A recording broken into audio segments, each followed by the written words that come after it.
You're listening to the We're Talking Sports podcast, hosted by Ben Burns and Richie Donnell. Remember to like us on Facebook, follow us on Twitter, and visit our website at mysportstop.com. Now, ladies and gentlemen, here they are, Ben Burns and Richie Donnell. All right, welcome to another episode of We're Talking Sports. We have a very special episode today. Yes. Every episode's special, but this one's special in its own way. yes, because today we are talking kind of our NFL award episode. Yep. We're going to be giving out all pros or all pro selections. Yep. And every award. Every award: MVP, Offensive Player of the Year, the rookie awards, Coach, comeback, yep. Coach of the Year. And then I think we're going to end with playoffs. Yes, playoffs. So Playoffs. Yeah, I knew somebody was going to say it. It was me or you. So Brett's not here. Brett is not here. Brett is in Maine. He is. Shout out, Brett. yeah. Post this if you can. Yes, definitely share this on Facebook. He's good with that. Yes. But let's get right to it. Where do you want to start? I think we start with at the bottom, and then kind of work our way up back towards the MVP maybe. So I guess do you want to start with What do you want to start with? All pro? We'll go with awards. Awards, okay. But let's go defensive rookie of the year. Defensive Rookie of the Year. I went with a guy that if you told me that he was going to be Defensive Rookie of the Year at about this time in August, there's no chance I would have given him.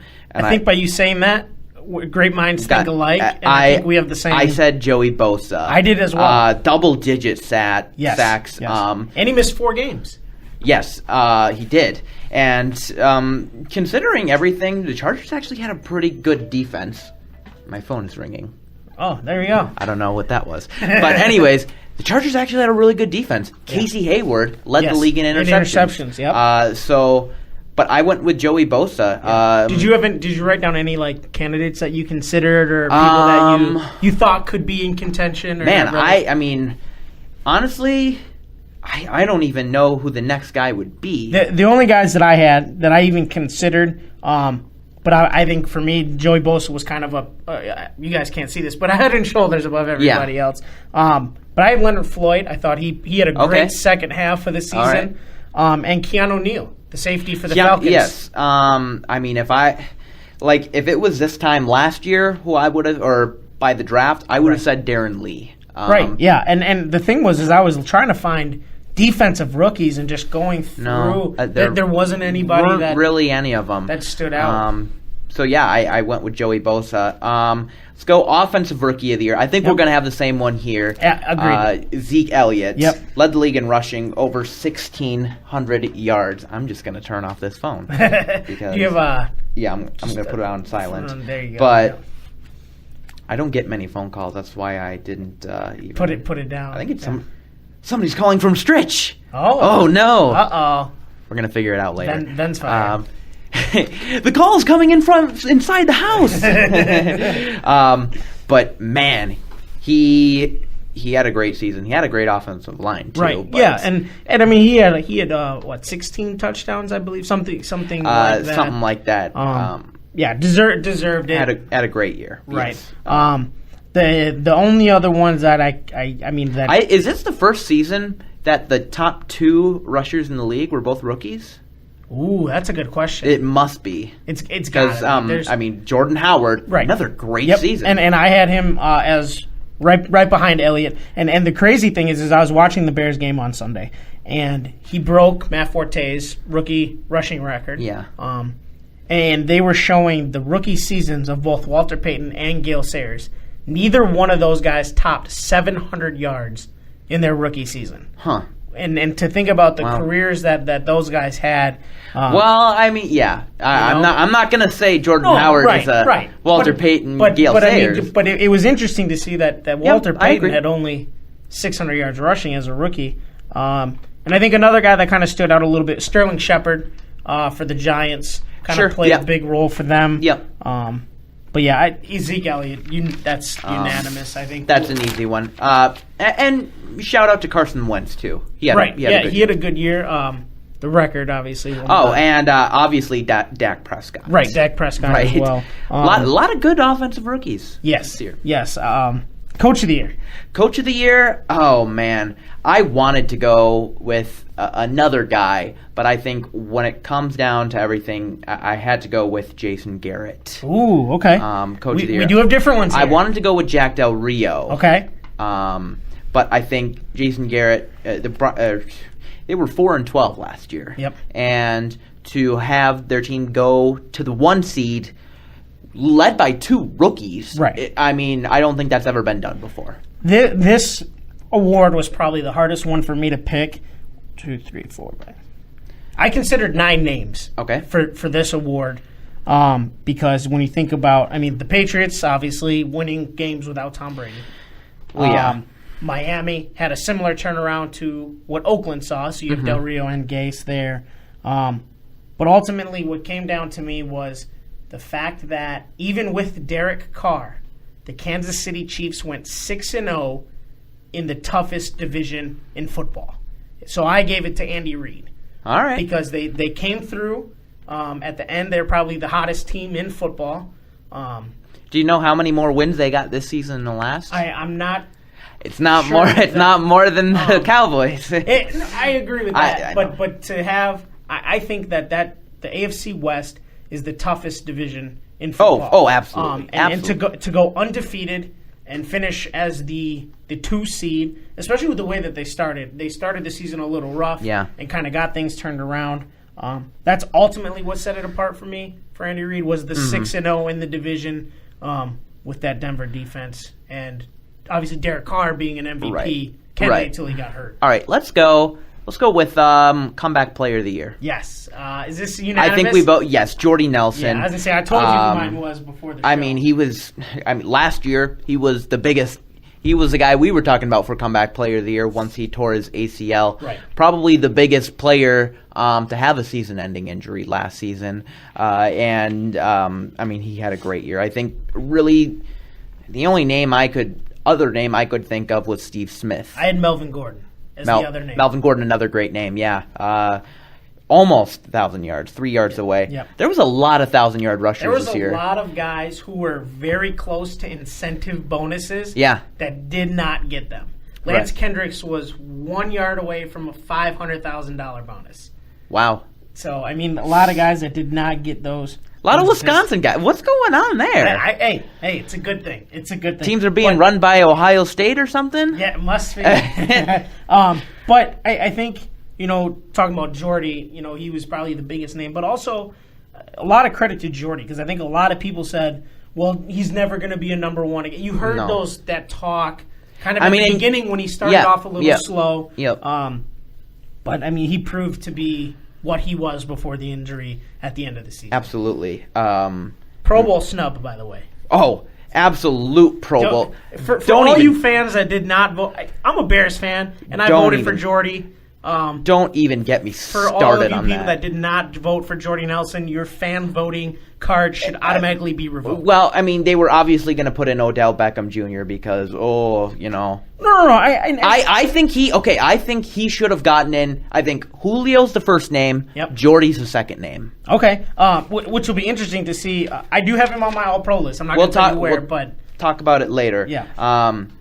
But yeah, that was a big problem I had with the Pro Bowl. That was one of the biggest snubs. Yeah, absolutely. But anyways, now an award I think we both agree should be in the NFL. Right. Kind of most improved player or breakout player of the year. Absolutely. I think it's a good award for the NBA that the NFL should definitely. Yeah. I think it's good. Adopt. So I mean, this was easy for me. Vic Beasley Jr. Ooh, okay. We have different ones Okay. here. I led the league in sacks, 15 and a half. And, his rookie year, people were starting to talk about, well, I mean, is this the same guy from Clemson? Right. What's going on? And he just exploded. Yeah, no, I agree with you. He was on my list. I had some other guys on here. Terrell Pryor would be a good one. Michael Thomas. Or Tyrell Williams from the Chargers. Yep. I went with Jay Ajayi.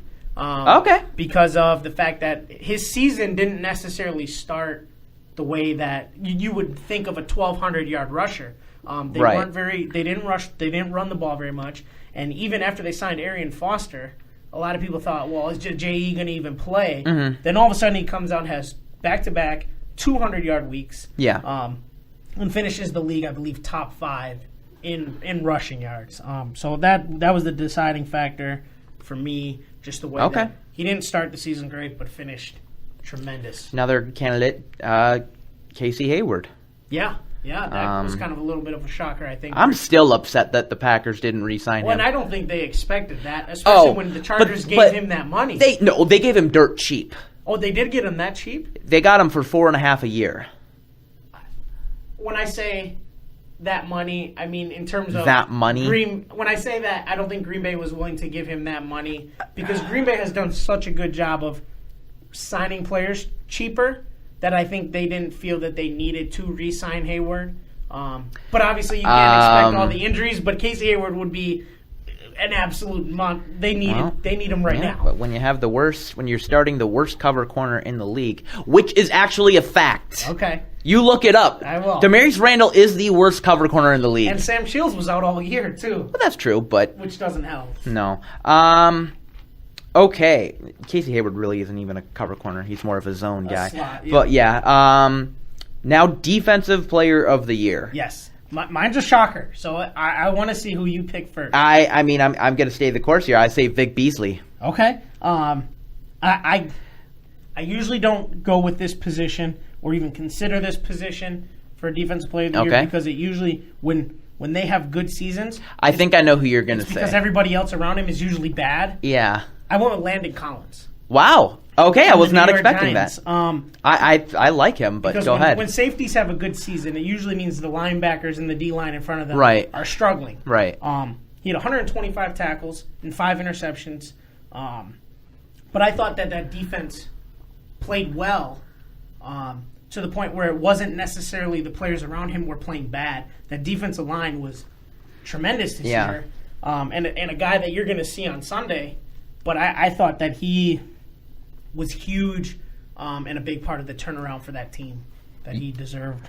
Yeah. Some mentioning. A name I wanted to give, but I know I don't think he's going to win it, but I wanted to name Marcus Peters. I have him on my list as well. I love Marcus Peters. Probably my favorite cornerback in the league right now. Another player that I get more and more impressed with, even though I'm not necessarily the biggest fan of the team, Bobby Wagner. Bobby Wagner, yeah.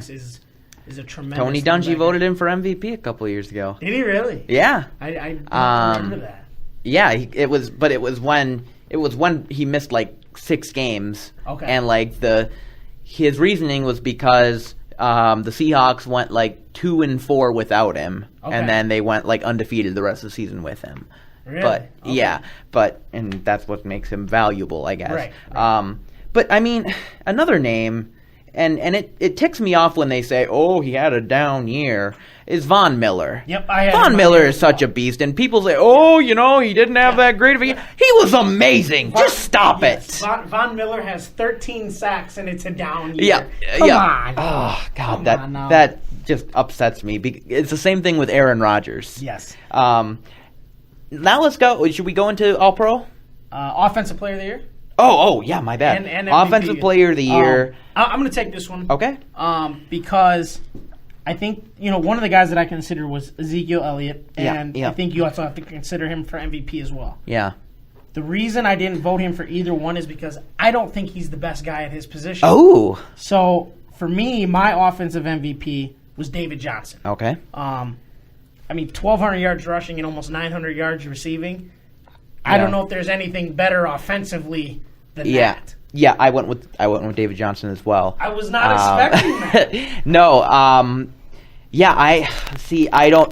don't know who is the best running back right now, Zeke or David Johnson. I mean, I'd have to flip a coin, but I mean, the 80 receptions got me. Yes. Man, he is a threat at both levels. I mean, was it LaDainian Tomlinson? Didn't he win Offensive Player of the Year every year, it seemed like? Just about, and that was going to be my question for you. I mean, in terms of David Johnson, granted, you probably remember most of or all of LaDainian's career. Yeah. And we based on age, caught most of Marshall Faulk's year. Right. Can David Johnson be better than those guys? Oh, I don't know better. I mean, when you bring up first ballot Hall of Famers, it's always hard to say if somebody can be better than them. Right. I think David Johnson, based on his first 2 years, can certainly be as good as them. Yeah. But I mean, he's got the right size and stuff. So right. I'm excited to see the rest of his career. Sad that he got hurt in the last game. And that actually cost me my fantasy football championship. Oh, okay. Well, no, you shouldn't be having fantasy on week 17. I love David Johnson, though. He's a really good player. Yeah. Oh, absolutely. And then finally, MVP.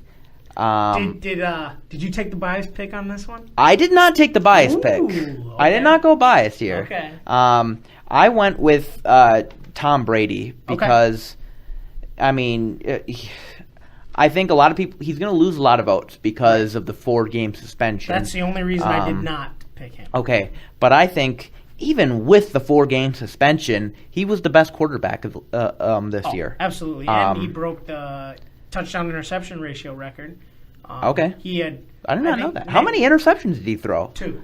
Dear God. Nick Foles set the record with 27 and 2. I remember that. That year that Chip Kelly was there. My goodness. And then Tom Brady this year, granted he missed 4 games, had 28 touchdowns and 2 interceptions. But in 12 games. That's incredible. That's 1 interception per 6 games. That's yeah. I mean, and the thing, Tom Brady's like a fine wine. He only gets better with age. I mean, and I think Rodgers threw 7 interceptions. 7, yep. Which, I mean, 40 and 7 was Rodgers. I went with Matt Ryan. Okay. He was the reason I went with him was because I wasn't going to vote for Tom Brady. But Matt Ryan was second in the league in passing touchdowns to Aaron Rodgers. Right. 7 interceptions as well, but completed 70% of his passes and just missed 5,000 yards on the season. He'll pass 5,000 when they're in their first playoff game. Well, that doesn't count. Right, it doesn't count, but that's the reason I went with Matt Ryan, and kind of he's been the leader of that team. Last year he fell apart big time, and this year showed up in a big way. But yeah, to me, without Tom Brady, it was Matt Ryan or Aaron Rodgers, and I thought just Ryan played a little bit better, even though Rodgers was so hot there. Oh yeah. Okay, so let's go to All Pro. Yep. Now, do you have first team and second team? I do. Okay, great. Let's start with quarterback. Yep. First team, I have Tom Brady. Yep. Right. Your MVP. Yeah. Yep. And obviously mine would be Matt Ryan. All right, and then second team, I was gonna go Matt Ryan. Okay. But I went with Aaron Rodgers. You know why? Why is that? He ran the table. He ran the table. Geez. Yeah, and he hasn't thrown an interception in the past month and a half. Yeah, I took Rodgers' second team as well. And I mean, when you talk about Aaron, you went with Matt Ryan first team. Matt Ryan as first team. Aaron Rodgers second team. Never mind.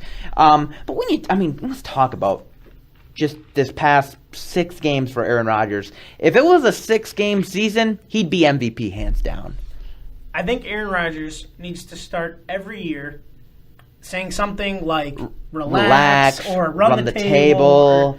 If he did that every year, Green Bay would be the best team in the league every year. Because they seem to play the best when Aaron Rodgers says something like a smart-off comment to the fans who start freaking out because he's not performing to the Aaron Rodgers You know what I think it is? Expectation. I almost think it's a psychological thing. I think at the beginning of the season, almost seemed like, he didn't have a bad beginning of the season. And he was hurt, with right, the calf injury. Right. I think he almost psyched himself out. And when he says stuff like relax and run the table, he almost has to live up to it. Right. And I think that's what he thinks. Yes. And then that's just when he plays amazing. I do want to tell you a funny story. Not about Aaron Rodgers, but about something that connects Aaron Rodgers to this. Okay. So last night, if you did not see it, the Bucks played the Oklahoma City Thunder. Right. And the Milwaukee Bucks won that game. They beat the Thunder last night in Milwaukee. And during the game, I did see this. Russell Westbrook made a play of some sort and decided that he was going to discount do the belt. check, and it just it's funny because karma, man, karma. And they ended up losing the game. But the shot that he made, I think, gave them the lead or tied the game. He turns around, discount double checks, gets booed out of the building, and then the Bucks end up winning the game. It's funny that it works that way. But He wasn't even the first player to do the discount double check on the basketball court, and it wasn't Steve Novak either. You know who it was? Who was it? It was me. Really? I did it before anyone. Okay. Once Roger started doing the belts, I started doing the belts. All right. See, I'm like Steve Smith on the basketball court. You're the trendsetter? I'm not a trendsetter. Roger started it. All right. In sports. I started it on the basketball court, and then Steve Novak started doing it, and everybody's like, "Oh, look at him!" So it was me. If you can, we want to make sure that we accredit Ben Burns with that. Yeah, Steve Novak. I'm the basketball guy for that. Okay, running back. Yes. So there's two for first team, two for second team. I will say, when I checked the Pro Bowl team, I have a running back that made my All-Pro list that did not get voted to the Pro Bowl. Okay, so for me, for first team, I went with Zeke Elliott and David Johnson. Yeah, unanimous. Unanimous. Yeah. And then second team, it was tough because, like you said, there are a lot of good runners here. I went with Le'Veon Bell and DeMarco Murray. Ooh, I don't have either of those. Okay. I went with LaShawn McCoy, who finished with over 1,200 yards and didn't play the majority of that last game, and LeGarrette Blount, who had 18 touchdowns and 1,000 yards as well. He was probably my best besides Jay Ajayi. He was my best fantasy pick this year because, I mean, I picked him because I knew he would get the ball a lot in those first 4 games, and he did. And the Patriots are just so simple when they're in the red zone. It's amazing. They just say, "Oh, give it to Blunt." Yeah, and he scores. And that's my why gosh, his I was looking at his yard per carry. He averaged 3.9. It's all in the red zone. Exactly, and it's like, well, can you hold it against them? And he ran for 1,000 yards, but and even besides that, they used Deion Lewis and James White, who are almost exclusively receiving running backs. Right. So that's what set Blount apart. Right. For me. I know you did fullback. I didn't. So I did fullback. If you want to put your names on first team, probably unanimously the best fullback in the league, Mike Tolbert. Okay. Second team, I think he had a really good year for the Patriots, Pat Devlin. Okay. I know for the Pro Bowl, it was the guy from Baltimore. Kyle Juszczyk. Yeah, from and it was Mike Tolbert. Mike Tolbert was the first team. Yep. Yeah. Starting at wide receiver, I think we're going to have some different picks here. Yeah. My first team was Julio Jones. Okay. Finished second in the league. Antonio Brown was on my first team. Okay. And I think the one that'll probably maybe shock you. I don't know. Wait, are there 3 for the... There was 3. Oh, there's 3 for the first team. There is, yeah. Okay. Then I just went based off of what was picked last year. Okay. No, that's fine. I can do 3. And my third one was Mike Evans. Okay. Tampa Bay Buccaneers. For my first team, I went with Julio. Okay. Amari Cooper. Okay. And Jordy Nelson. Ooh, yes. Yeah. I knew that. Surprisingly, so my second team here, I didn't have Amari Cooper at all. Wow. Despite his good year. Second team for me, I had Jordy Nelson, T.Y. Hilton, who led the league in receiving. Okay. And Ben's favorite player, Odell Beckham Jr. Wait, did he lead in receiving yards? Yes. Okay. Lead the league in receiving is very... Sorry, receiving yards, T.Y. It's very vague because... I'm sorry. Receiving yards, T.Y. Hilton. This is... I feel like this is not very common, but there was a different leader in receptions, receiving yards, and receiving touchdowns. Yeah, because Jordy was touchdowns. Larry was... Larry was receptions. And Hilton was yards. Wow. Yep. Okay. For me, second team, Larry Fitzgerald. Okay. Antonio Brown. And I'm going to go Mike Evans. Okay. The other crazy thing is, when I was showing this list to Coach Walker today, he was like, looking at my list, and he's like, I didn't think Antonio Brown really had that good of a year this year. And it goes back It's to the the same whole thing. idea of Von Miller. He had a down 1,200 yards year. and 12 touchdowns. Yeah. And it's a down year. Right. I mean, Yeah. that just speaks to the level of play that these Right. guys have. Tight end. I think we're going to be unanimous first team. I'm going to guess. I'm going to guess. Okay. Who do you got? I have Delaney Walker. Ooh, we don't. Okay. I have Travis Kelce. He is my second team. Okay. And I went with Greg Olsen. Greg Second Olsen. team. I think Delaney Walker, he gets... People need to be talking about Delaney Walker No, more. he was my tight end this year. He was on both my fantasy teams. I think he might be the best all-around tight end right now. To me, the only reason I went with Greg Olsen was because none of the wide receivers seemed to really step up for Carolina. So knowing that he's going to be that top target and still produce the way that he did was what separated. You could say the same thing about Delaney Walker and Travis Kelce. Yeah, I guess that is very true. All right, tackles. Tackles is always tough, but I got the Wisconsin boy. I had to put Joe. You got to have Joe Thomas. Joe Thomas, maybe one of the greatest tackles of all yep. time. And I went with might be a shocker. Donald Penn from the Oakland Raiders. Okay. As my first team. I have Tyron Smith as my other first team. And then second team, I have Trent Silverback Williams and Donald Penn. Okay. I have Tyron Smith on my second team and Taylor Lewan from the Titans. And he had a very good year. Titans have two very good tackles right now. Yes, Taylor Lewan and Jack Conklin. Yep. Conklin. Guards. I went with Zach Martin. Yep. Got it last year as well. Yeah. And the player who, off the top of my head, I would probably name the best guard in football, Marshall Yanda. We are unanimous there. Yeah. I mean, right now those are probably the two best guards. Let's see if we can have. I don't think we've had two match up yet at any position. All right. My second team started T.J. Lang. Okay. And David DeCastro. So close. I have T.J. Lang and Brandon Scherf. Oh, okay. Now he's with the... He is with the Redskins. Redskins, okay. Yep. And then center. I went with Rodney Hudson, first team. All right. And Travis Frederick, second team. We have them switched. Okay. I put Frederick first team, Hudson second. So, same, great minds. Great minds, yeah. All right, let's go to defense. Okay, did you want to skip kicker and kick return? We'll do that at the end. Okay. That's special teams. Okay. Defensive end. I went with first team. ESPN considered Khalil Mack a defensive end, so that's where I put him. If you have him at outside linebacker, it's flip a coin at what position, with him. Yeah. And then I put Danielle Hunter. I thought he got overlooked quite 12 a bit. and a half sacks. And he didn't make the Pro Bowl. Everson Griffin makes the Pro Bowl. Right. Instead of him. Right. So that was a little upsetting. But that was my first team. First team. My first team is Michael Bennett. Okay. And a guy who talk about comeback player of the year. He kind of had a bounce back year. Cameron Wake. Yes. Cameron Wake made my second team. And I had Michael Bennett's teammate, Cliff Averill. On my second team. All right. For my second team, I have Khalil Mack and Everson Griffin. Oh, there we go. Defensive tackle, Lineville Joseph. Oh. I have from Minnesota. Okay. Had almost 80 tackles, which is a lot for a defensive tackle. Oh, yeah, that's a lot.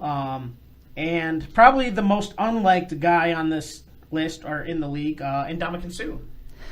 Yes, for sure. Oh, yeah, and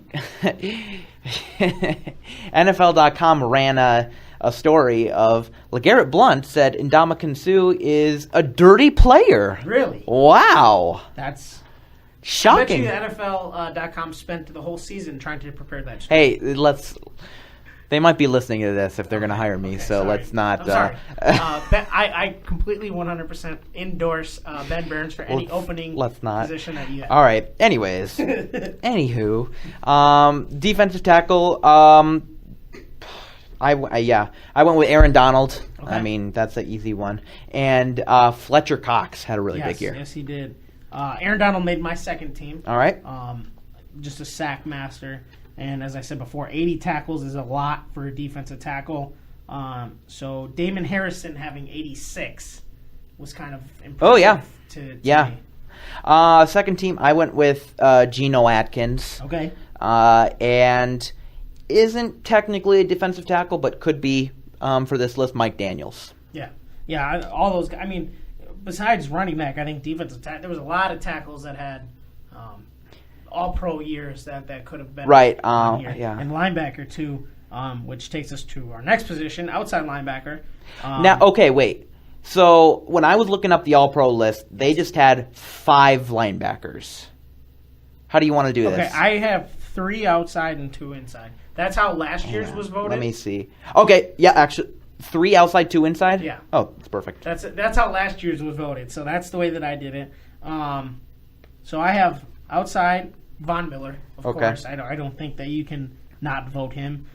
Your defensive player of the year, Vic Beasley. All right. I think those 2 are going to be unanimous for us.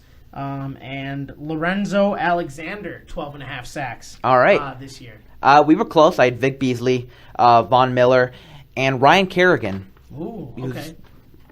I mean, for the Redskins. Yeah. Very, very good. Very year. good. It's kind of funny because I went all AFC, and then I almost went all NFC for my second team. But Thomas Davis, I have as my second team. Alec Ogletree from the LA Rams, and Benardrick McKinney from the Houston Texans. He had 80 tackles, 5 sacks, and they finished with the best defense in the league. Now, are the Texans in a 4-3 or a 3-4? I believe a 4-3, because when I looked today, Clowney is listed as a defensive end. Okay, because, then McKinney would be an outside linebacker. Yeah, so I'm that guessing. I don't know. They might be a 3-4 because Cornell's their defensive coordinator. Right. I don't know though. I just can't picture Clowney being big enough. I know they're a little switchy. They switch. They run a hybrid. They run a hybrid because J.J. Watt's a defensive end, but he wouldn't be a 3-4 defensive end. I mean, he could be both. I could see Clowney maybe. I don't know if you remember. I think that but Terrell Suggs was like that. He's specifically at defensive end, but I think they do run a hybrid. Yeah. So because Suggs, I know for a couple of years played outside backer and D end. Okay.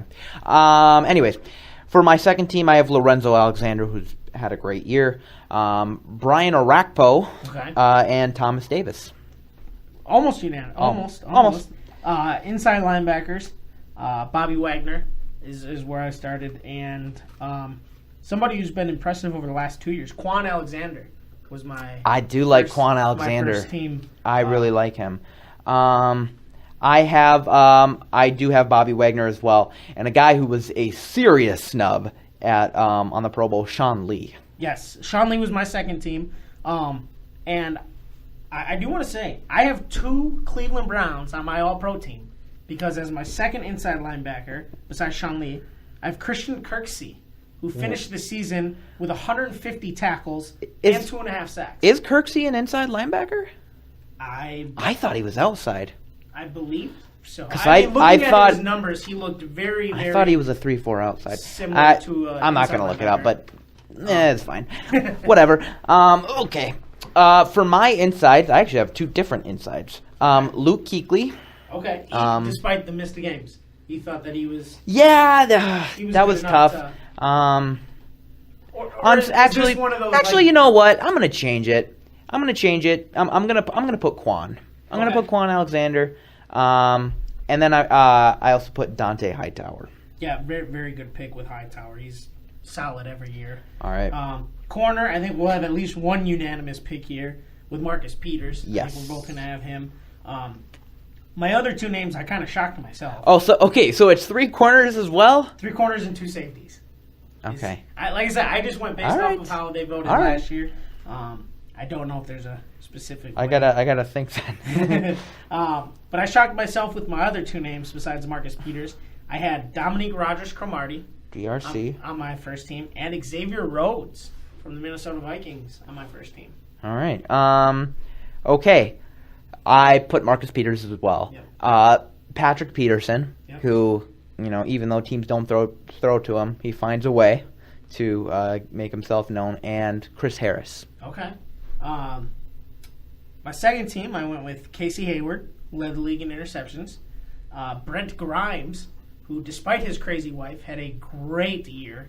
And probably the second most disliked guy on my list, Richard Sherman.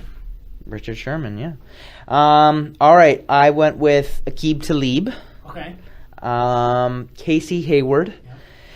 And who should I go with for my third team? I think I might go Richard Sherman as well. Okay. You know, and the hard thing, especially with corners, is usually corners that have a lot of tackles.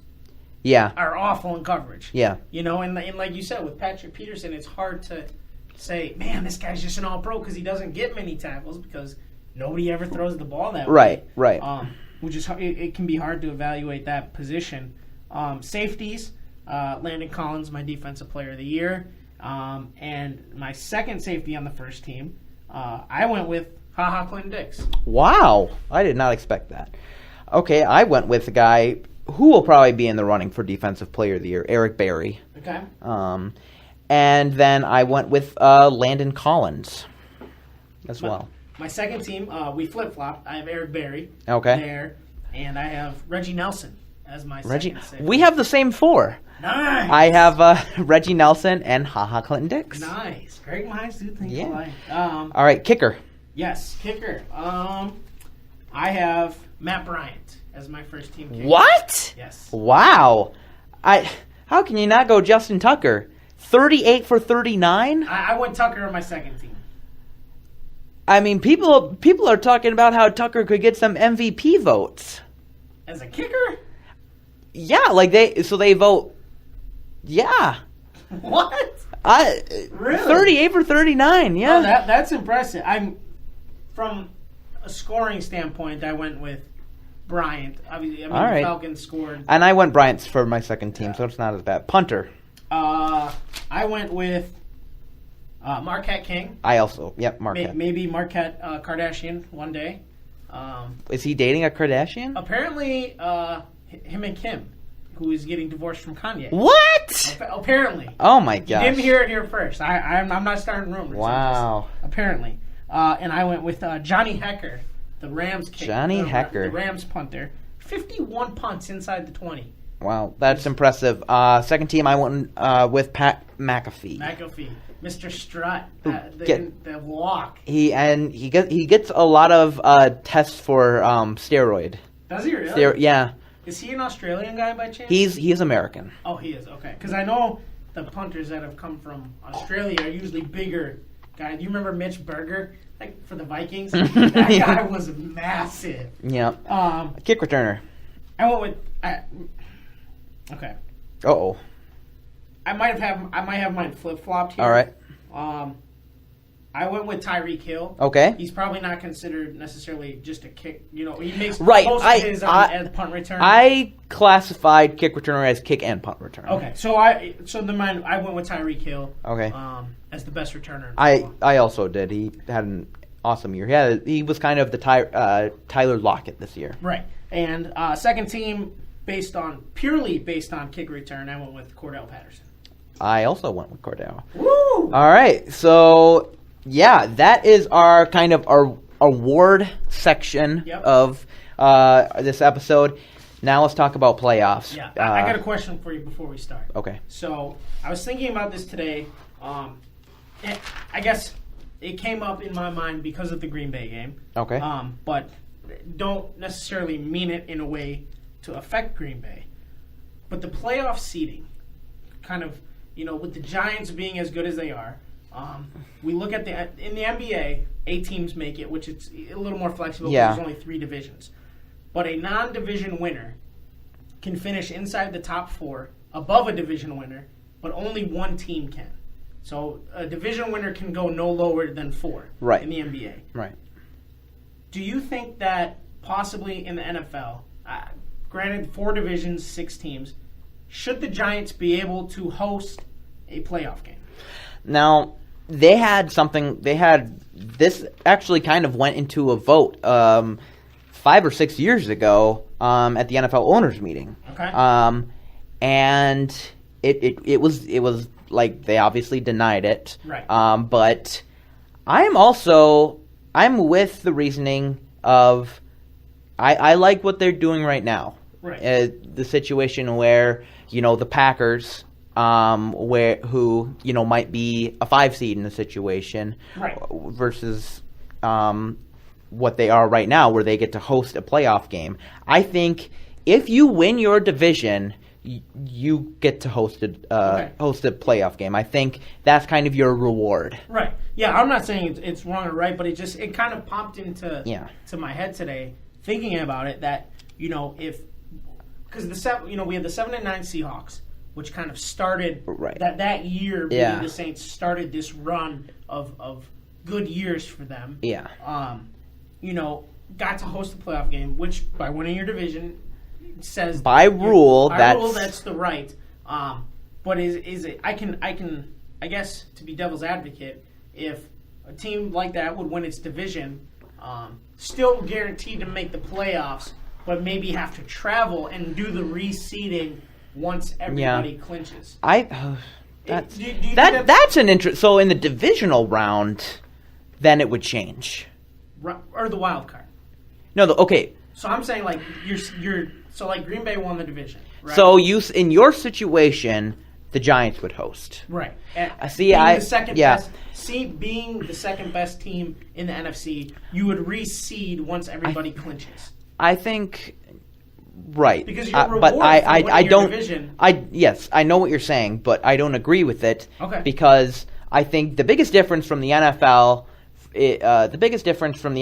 from the NBA and the MLB is in the NFL. I think those division matchups are much more important.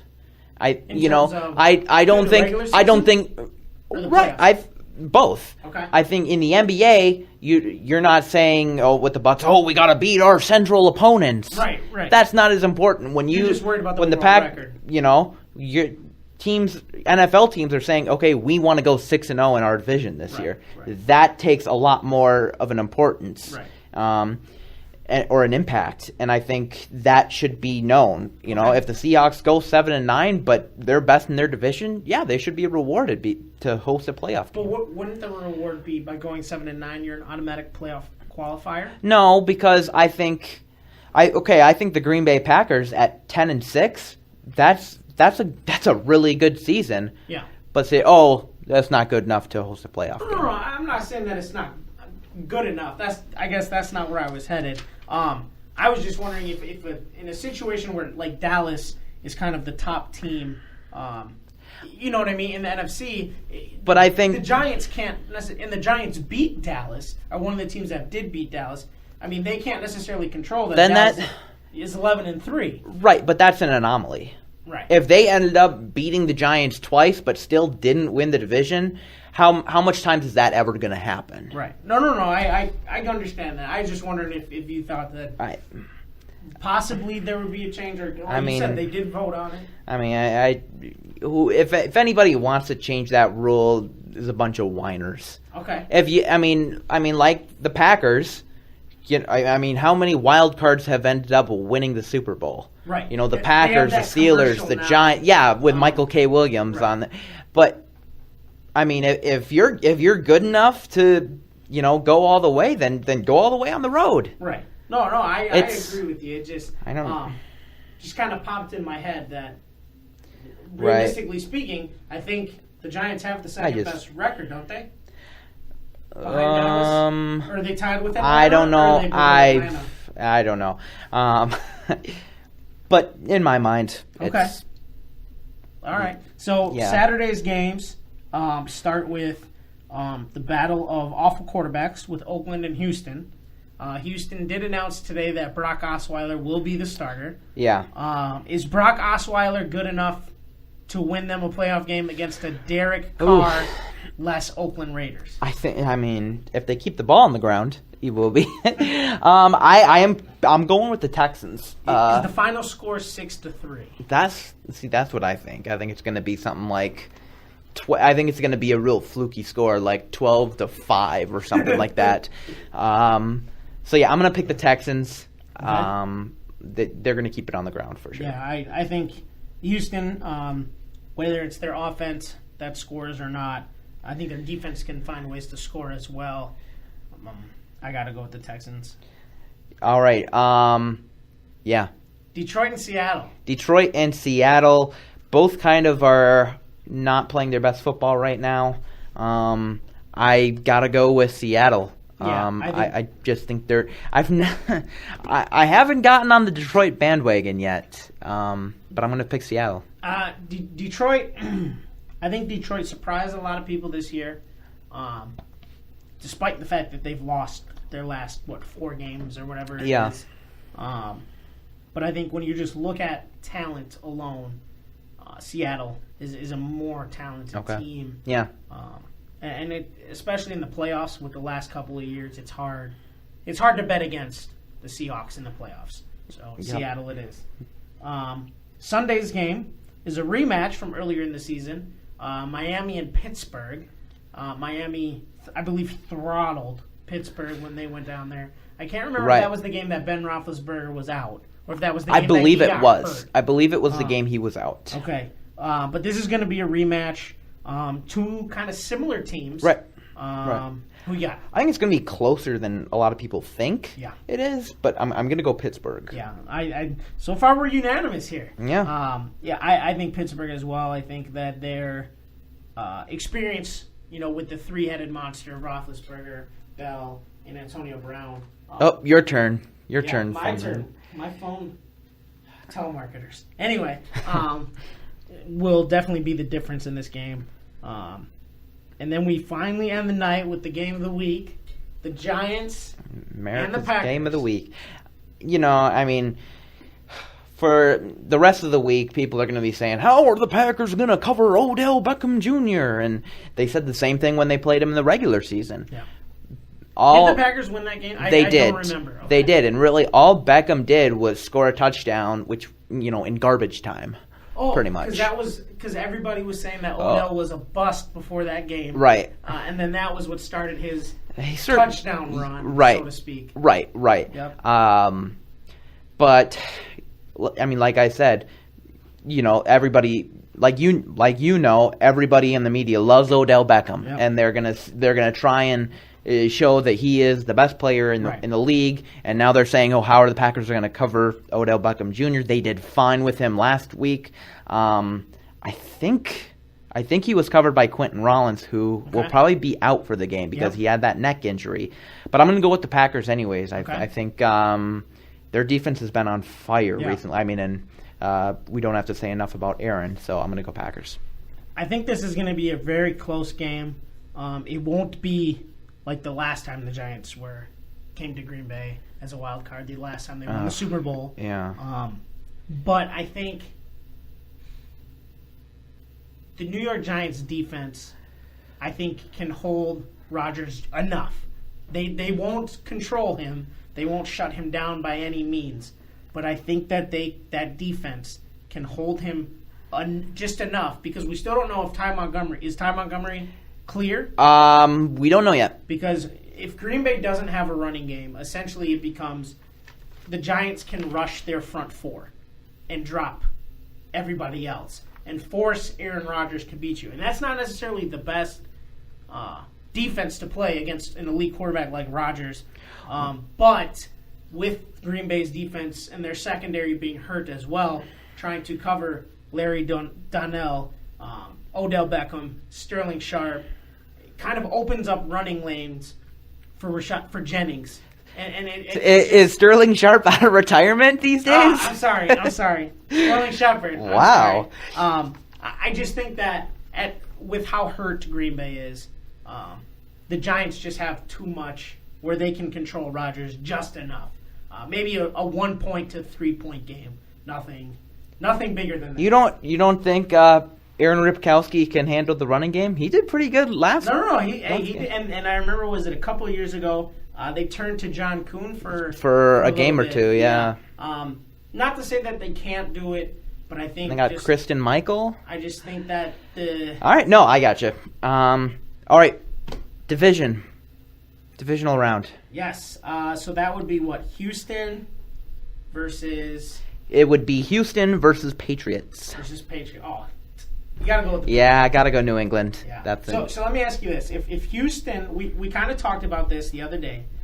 If Houston beats Oakland, okay, they won a playoff game a couple years ago against Cincinnati. Yeah. But they can't beat the Patriots. Does Bill O'Brien leave?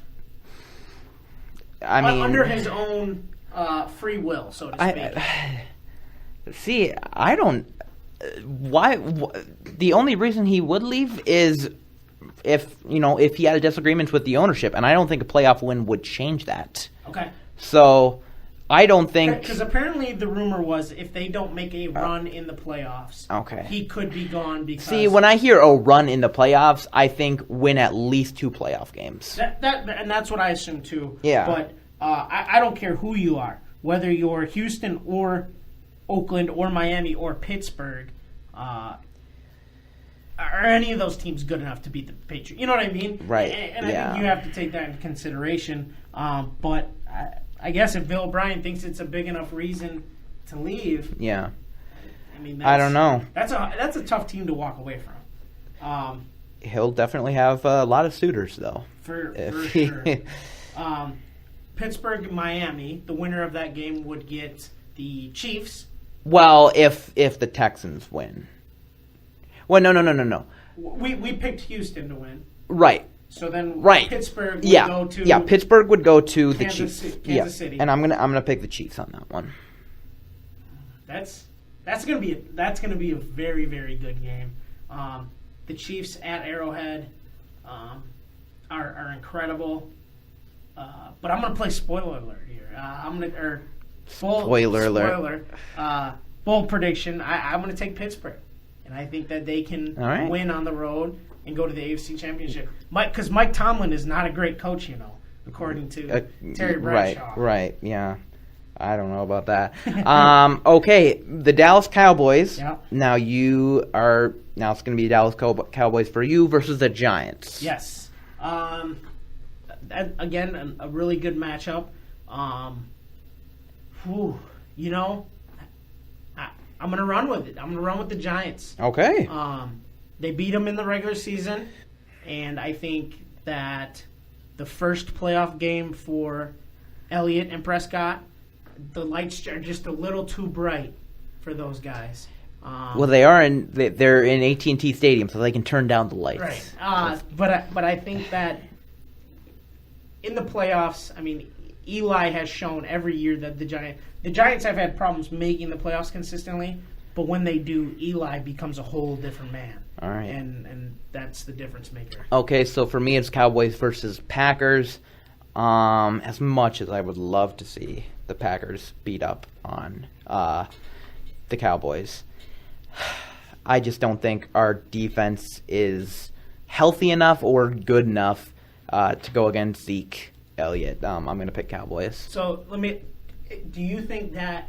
I think this game could be very similar to the playoff game against the Cardinals last year. Okay, what I was going to ask you was a couple years ago when Green Bay played Dallas in the playoffs with Romo, and Des Bryant didn't make the catch. Do you think that Zeke is the difference for them? That Dallas, because those two teams are very similar. You're talking very loud into the microphone. I think the big difference is in Dallas. Okay. Yeah. Okay, so that would be really the only. I was at that game in Green Bay, and it wasn't as cold as they were going to say it was, but it was cold. Right. It was cold. So Des Bryant did not make that catch. Okay. By NFL rule, he did not make the catch. So that was a rule. Yeah. No, I said he didn't catch it. All right, and then Seattle Seahawks against the Atlanta Falcons in Atlanta. Ooh, can Dan Quinn beat up on the old defense? I'm going to say that the Falcons finally get one, because I think the last time they made the playoffs was the year that they got the number 1 seed, and everybody was excited that they were going to destroy the Packers in the Georgia Dome, and the Packers. That wasn't the last time. That wasn't the last time. The last time was they were in the NFC Championship game against the 49ers, and the Niners beat them. Really? Yes. I thought that the year after that they got the 1 seed, and they lost to the Packers. Oh. No. Oh, that was the Packers Super Bowl run. Yes. Okay. I'm going to take the Falcons. I'm going to take the Falcons. I'm going to take Seahawks. Okay. They have more. You can go either they got more there. playoff experience. I think Russell Wilson very cool under pressure. Not saying Matt Ryan isn't. Right. It's called Matty Ice for a reason. Yep. But I think the Seahawks have enough to contain Julio. Right. With Richard Sherman. Okay. So AFC Championship, I would have the Patriots and the Steelers. Yep. I don't think anybody can beat New England. I mean, that's just. Yeah, I have Patriots Chiefs, and I'm going Pats. Yeah, okay. NFC would be Atlanta. For you, it would be Atlanta and New York. New York. Ooh. Wow. Giving New York the wild card run here.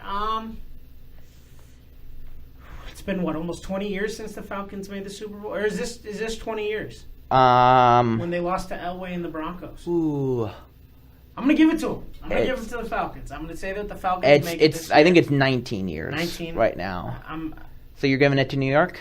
No, Falcons. Oh, Falcons. Falcons. There's just something different about this team.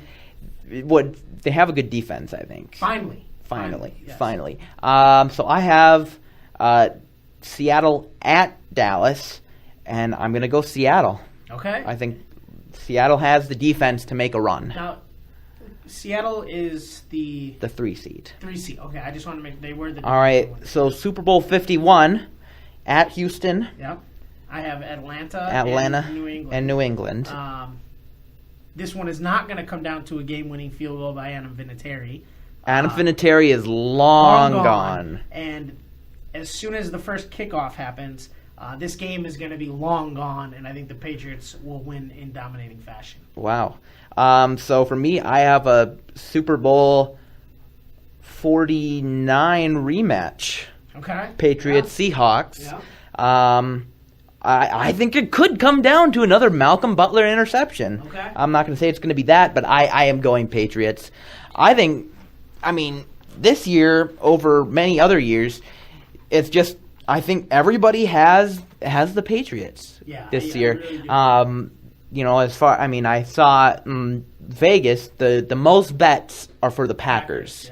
Who I think are they 8-1, something like that. I'm not sure. But they have. I saw they were the most popular. Right, but the Patriots right now are 7-5. That's unbelievable. You might as well make them. I think it would be a safe bet to say too. If Brett were here, it would be unanimous Patriots. Oh, for sure. Vote across the board. All right, we are at about an hour, so perfect timing. Remember to go on mysportstop.com for more sports information. We got some good stuff for you. Any new articles? Yes. Starting the head coaching search, looking at new head coach candidates for each team. Today just posted one for the Denver Broncos. Okay. So go on and check that out. Richie, it's been a pleasure. Absolutely. And everybody have a fun playoffs. And, have a great rest of your week.